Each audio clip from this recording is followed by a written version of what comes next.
Hello, this is the second podcast of 5 linked podcasts that take you through the key features of Nazi economic policy 1933 to 39. This podcast focuses on the new plan. You can see the strands there from the mind map that we'll be working through. Schacht and the issue of limited exports, trade agreement with the Balkans, and then an assessment of how successful the plan was. Okay, so in the previous podcast we highlighted the fact that Hitler had short-term aims and long-term aims. The long-term aims were very much about rearmament and preparing for war.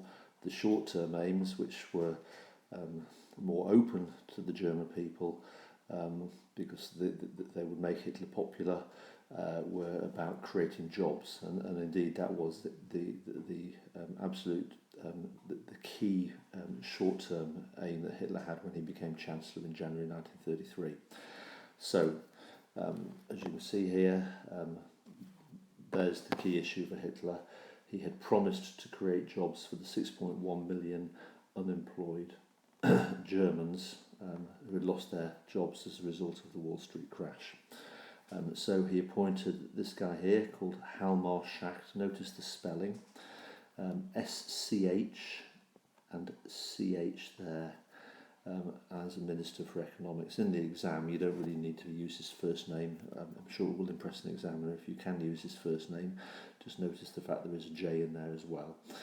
But the most important thing is you spell his second name correctly. Now the important thing is Schacht was not a Nazi.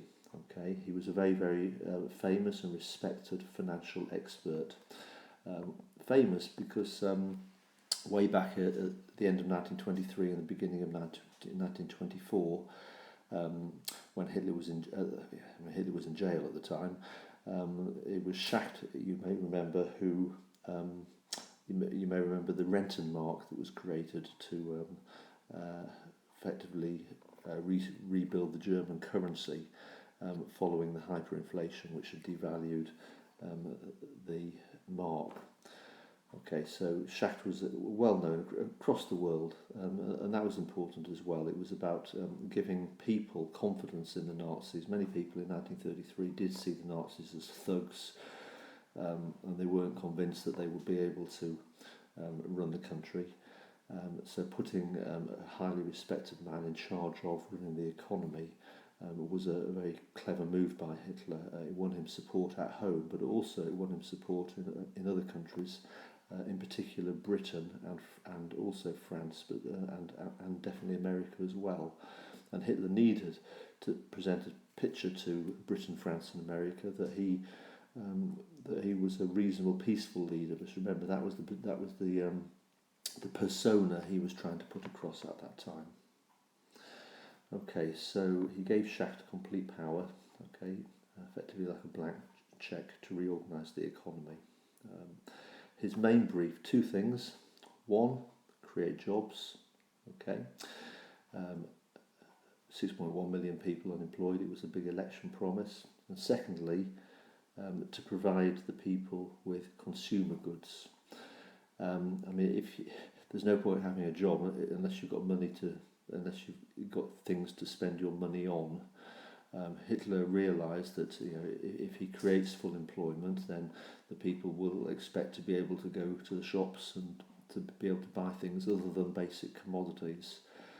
That was something Hitler had to think about, because remember, in the long term, Hitler wants to use any wealth that is generated by the economy to make weapons to prepare for war. He doesn't want German factories, German businesses to be mass producing lots of consumer goods to keep the German people happy. That's not what it's about from Hitler's point of view. The reason German people are born into existence is to serve their country. But nevertheless, he's got to strike a balance there. He's got to, although he wants the factories to be mass producing weapons, at the same time he can't afford for the people to be unhappy. So the key emphasis there is on the word cheap. A theme we'll keep returning to. So Schacht's approach and what he basically did, and these are the key facts that you need to be putting across in the exam if you get a question on this, as it's very likely if you do get a question on the economy, is he set up what was called the New Plan, and that was introduced in 1933. It basically aimed to stimulate domestic economic growth. Now, I highlighted that word on Friday in the revision session, domestic. It's a good word. Domestic basically means anything at home as opposed to foreign. Okay, so it's stimulating economic growth. How did it do this? Okay, well, first of all, it tightened government controls over foreign currency. Okay, let me just explain exactly what this means. An economy is very similar to the way you or I run our own accounts, our own money. Okay, so we basically buy. We like to spend our money on things.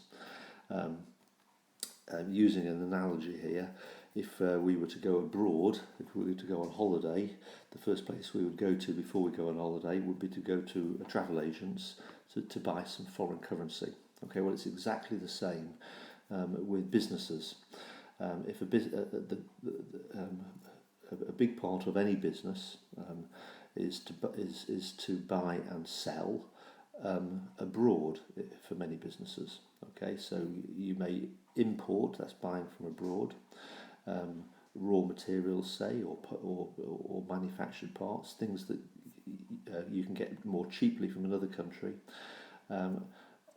which you may want to use in your own factory to help you manufacture your own goods.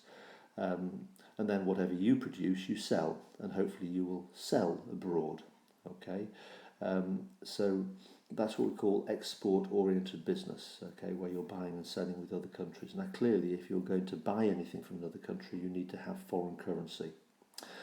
And so any business, like you or I or your parents, when you go on holiday, would have to basically go to a bank to buy some foreign currency, which you would use then to buy goods from abroad. So you would use it for your imports, and import is where you buy goods from abroad.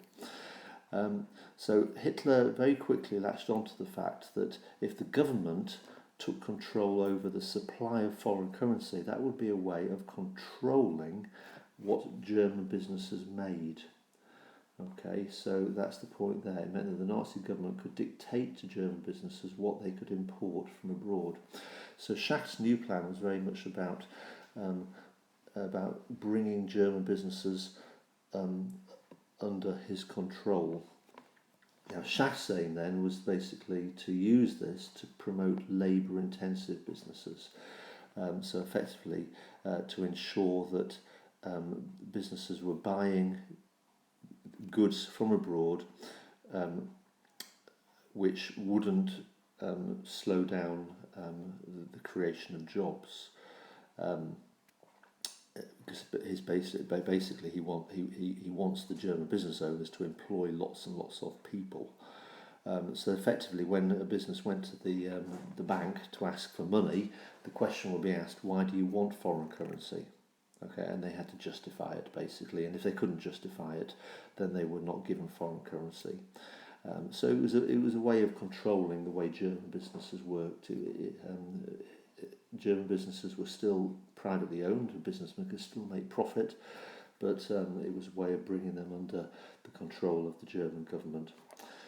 Next, the new plan also made trade agreements with poorer countries in the Balkans to supply raw materials to Germany in exchange for cheap German goods.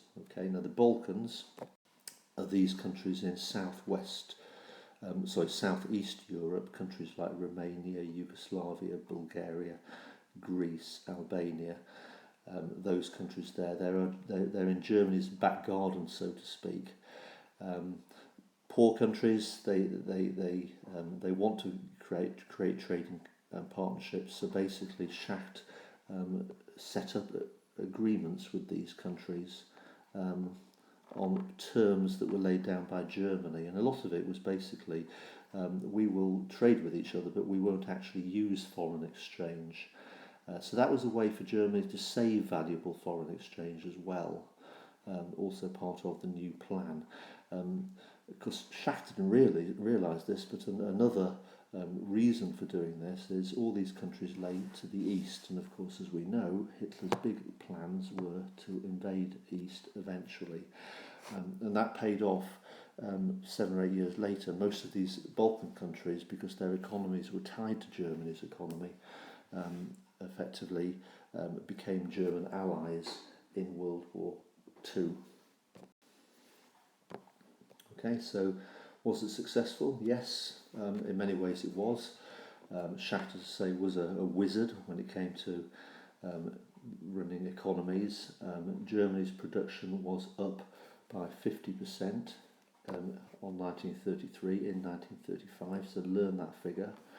By 1936 there was nearly full employment, but in spite of that, remember, Schacht effectively was sacked in 1937. He was successful, but he was useful to Hitler for his short-term plans, but because he was not a Nazi and he could not be trusted with planning the Nazis' true long-term aims, which was preparation for war. Remember, Schacht did not believe in war. He was not in this for rearmament. That wasn't. He didn't believe that that was his role.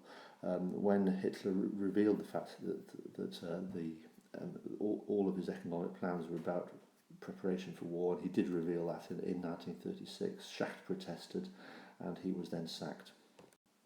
Okay, so those are the key features of the new plan. There is a quick factual test. Remember, in the end, in the exam, you have to give precise information. Okay, you can't talk in general terms. You've got to be very punchy, put your points home very, very quickly, and back everything up with precise facts. So there are just 6 precise facts.